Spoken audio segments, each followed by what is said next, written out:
Lieutenant Commander Jack Harlow stared at the readout on his console. The numbers made no sense. He blinked, rubbed his eyes, and looked again. The signal pattern remained unchanged. "Sir, I'm picking up something strange on the quantum band," he called out to the bridge crew of the Terran patrol vessel Sentinel.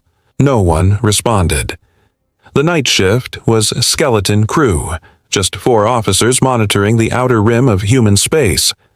Harlow tapped the screen, running another diagnostic. The equipment was working perfectly.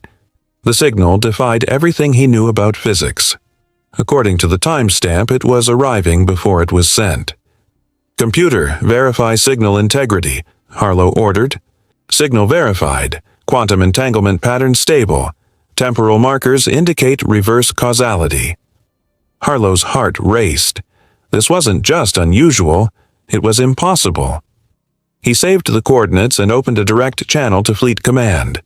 Admiral Diane Frost appeared on screen, her face tight with irritation at being woken. "This better be important, Lieutenant Commander. Admiral, I've detected a quantum beacon from Sector 47 Alpha. The signal appears to violate causality. It's arriving before transmission." Frost's expression hardened. "Harlow, we've been through this. Your obsession with theoretical temporal physics is becoming a problem. But Admiral, the readings are instrument errors. Focus on your actual duties. The Centauri negotiations are at a critical stage. We can't afford distractions." The transmission cut off. Harlow sat back, jaw clenched. He knew what he saw. Quietly, he copied the signal data to his personal device and logged the coordinates. 3 days later, strange things began happening across the fleet. Communications arrived before being sent. Weapon systems fired milliseconds before triggers were pulled. Computer systems predicted commands before officers gave them. Harlow was in the mess hall when the first attack came. The emergency klaxon blared. "All personnel to battle stations. Unknown vessels in Earth orbit. This is not a drill." He sprinted to the bridge, arriving just as the main screen showed the impossible. Hundreds of ships like nothing humans had ever built, surrounding Earth. Their hulls seemed to shift and blur, as if they weren't fully in the same reality. "What are they?" someone whispered. The answer came seconds later. Every screen, every communication device across the fleet displayed the same message. "You ignored our warning. Now, time runs out." Harlow watched in horror as the alien ships fired. The weapons didn't explode or burn. They aged. Buildings crumbled to dust in seconds. Metal oxidized and fell apart. Organic matter withered and died. "The beacon," Harlow whispered. "It was a warning." Earth's defenses responded, but their weapons passed through the alien ships as if they weren't fully there. Within hours, the planet's surface was unrecognizable. Cities reduced to ancient ruins, forests to petrified wood. Admiral Frost's voice came through on a secure channel. "All surviving ships, retreat to Rally Point Omega.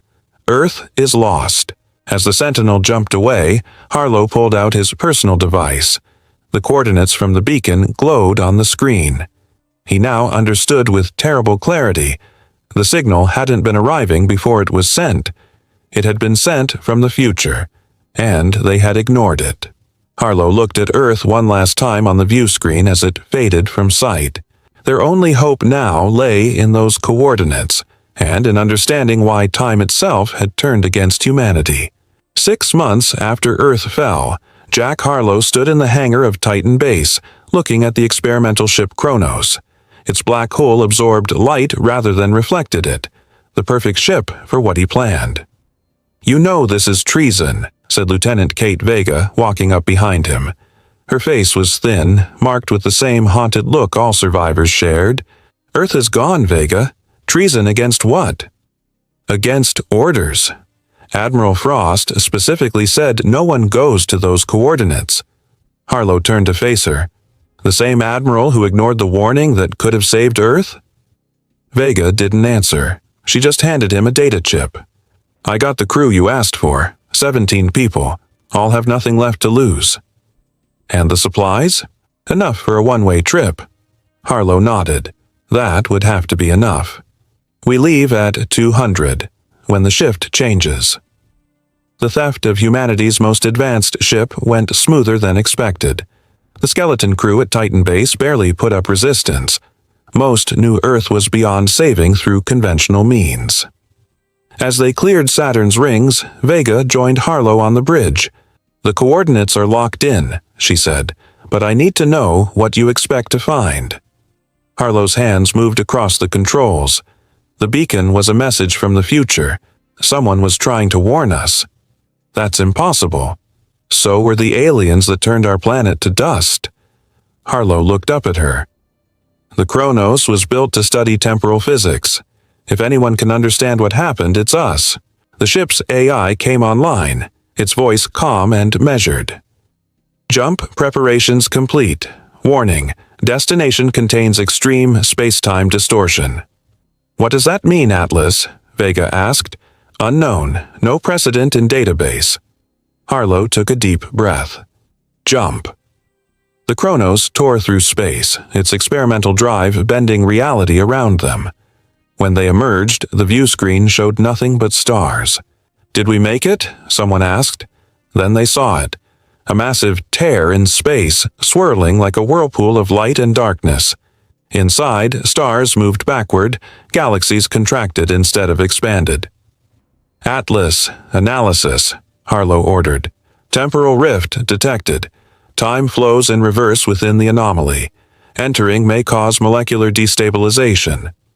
Vega grabbed Harlow's arm. "You can't be serious." "We have no choice." Harlow pointed to the radar. "Look." 3 alien ships appeared on the scanner, the same design that had attacked Earth. "They followed us," Vega whispered, "or they knew we would come." Harlow took manual control of the ship. "Everyone, secure yourselves. We're going in." The Kronos plunged toward the rift.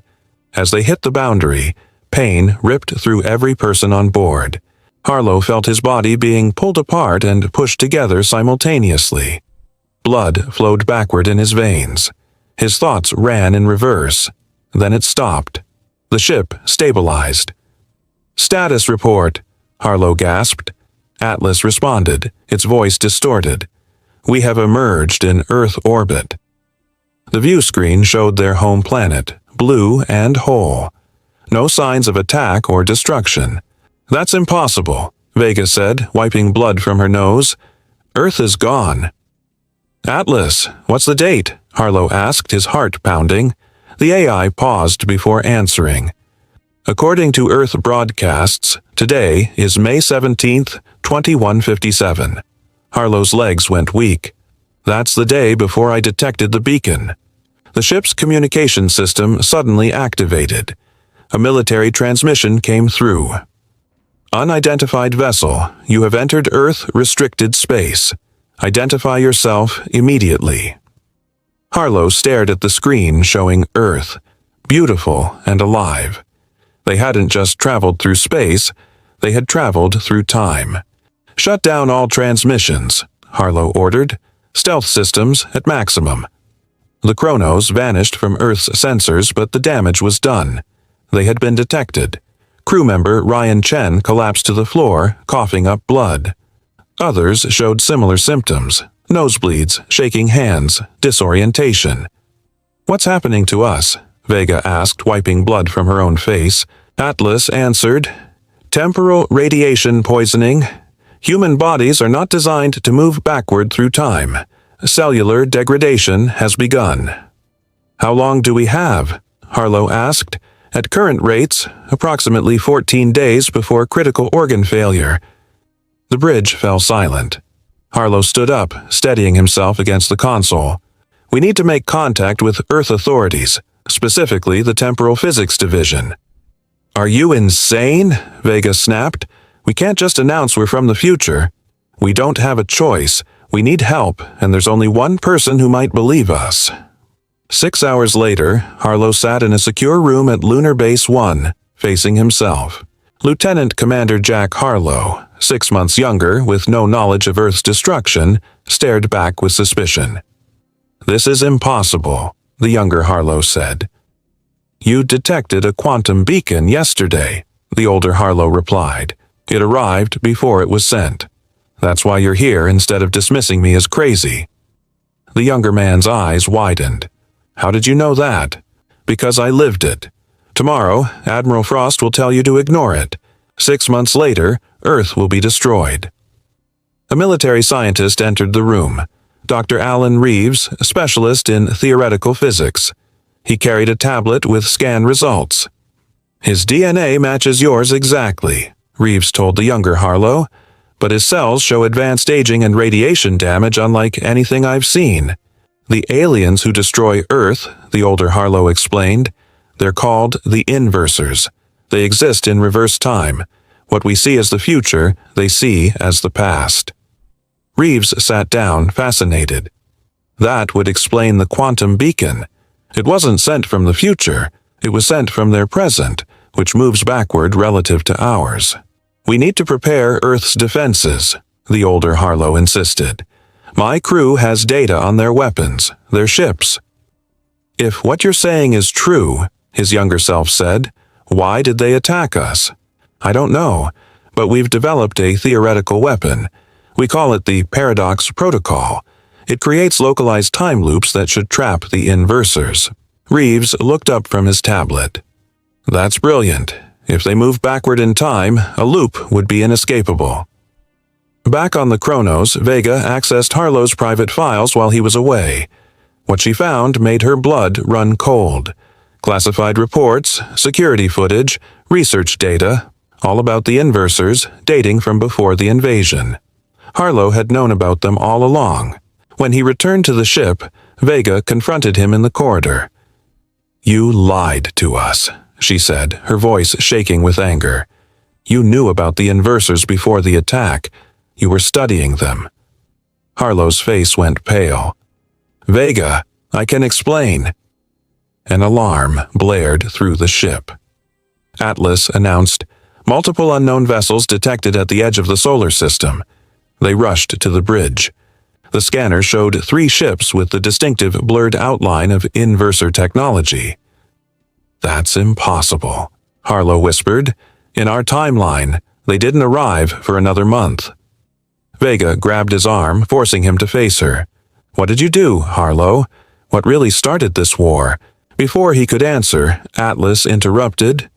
"Inversor ships are accelerating toward Earth. Estimated arrival, 6 hours." The timeline had changed. The invasion was happening now, and Earth had no defenses ready.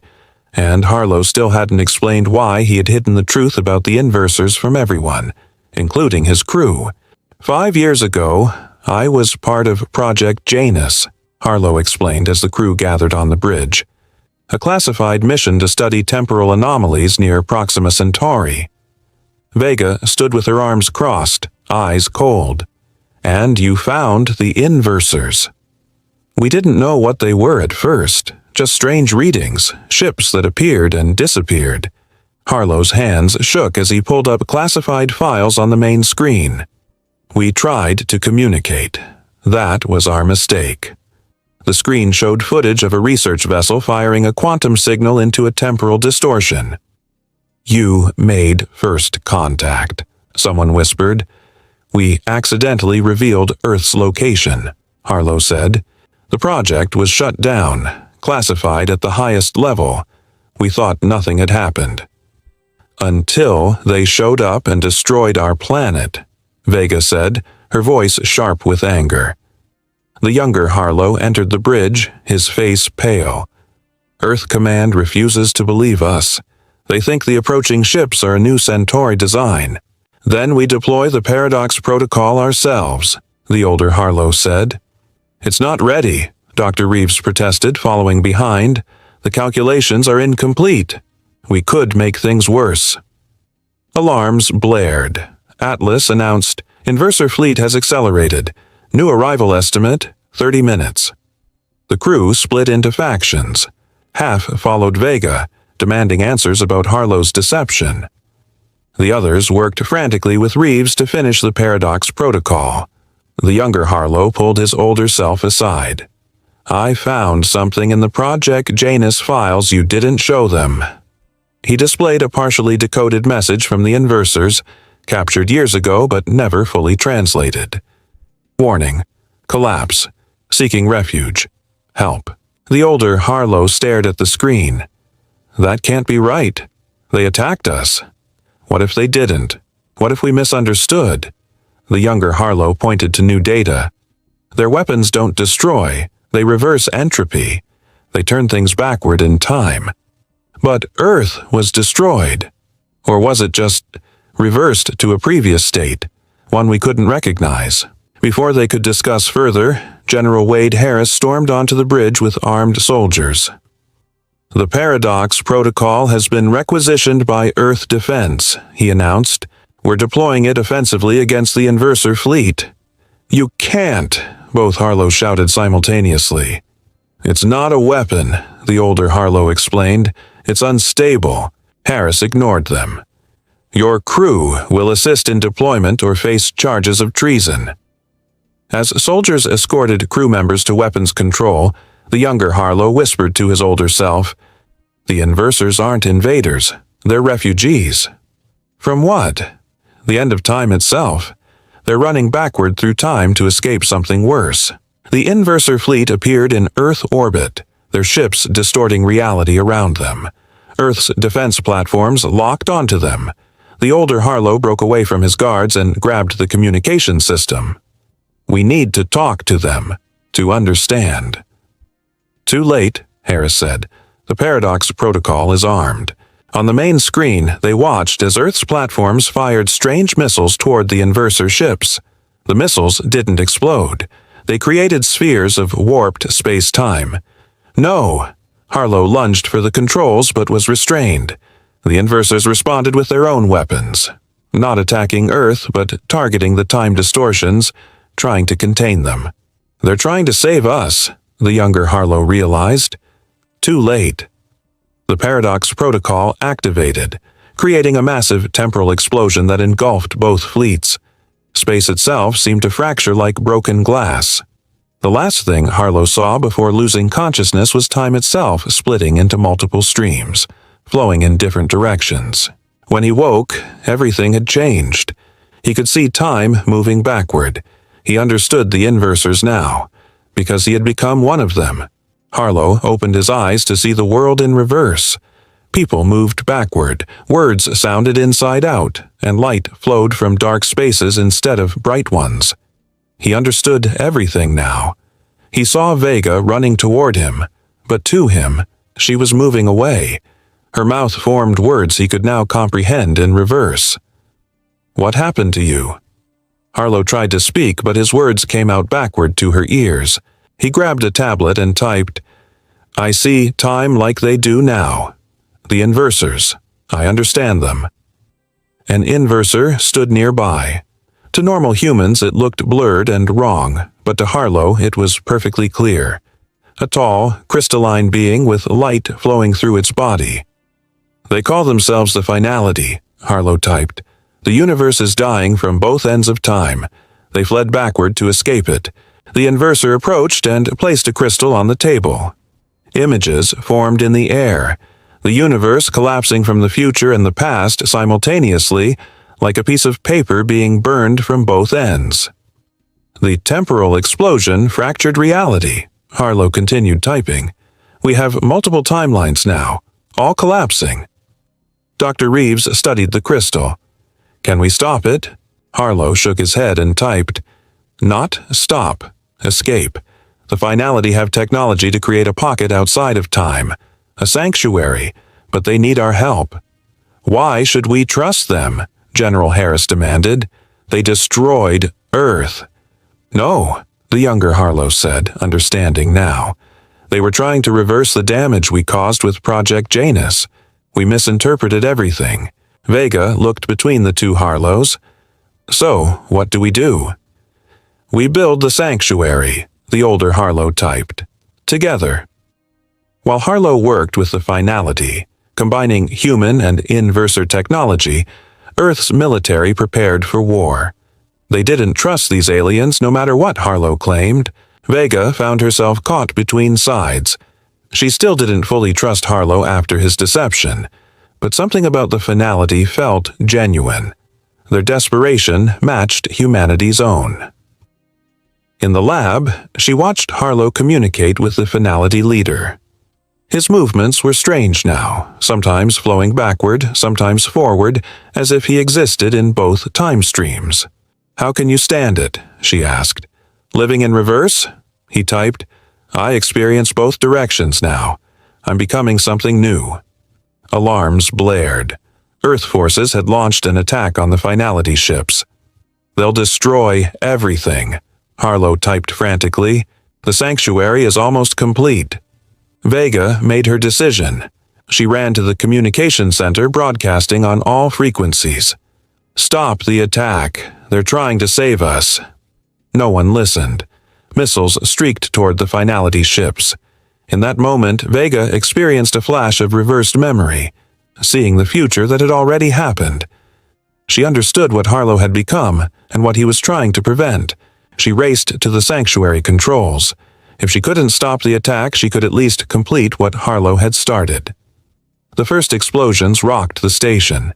Reality itself began to tear apart as timeline fragments collided. Harlow and the finality leader stood at the center of the sanctuary device, a massive ring of quantum technology. They only needed seconds more. Vega reached the controls just as Harris and his soldiers burst in. "Step away from that console," Harris ordered. "You don't understand," Vega said.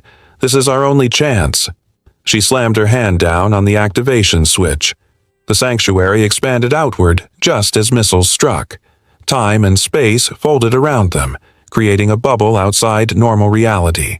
Inside, thousands of humans and finality watched as every timeline of Earth simultaneously collapsed and was reborn.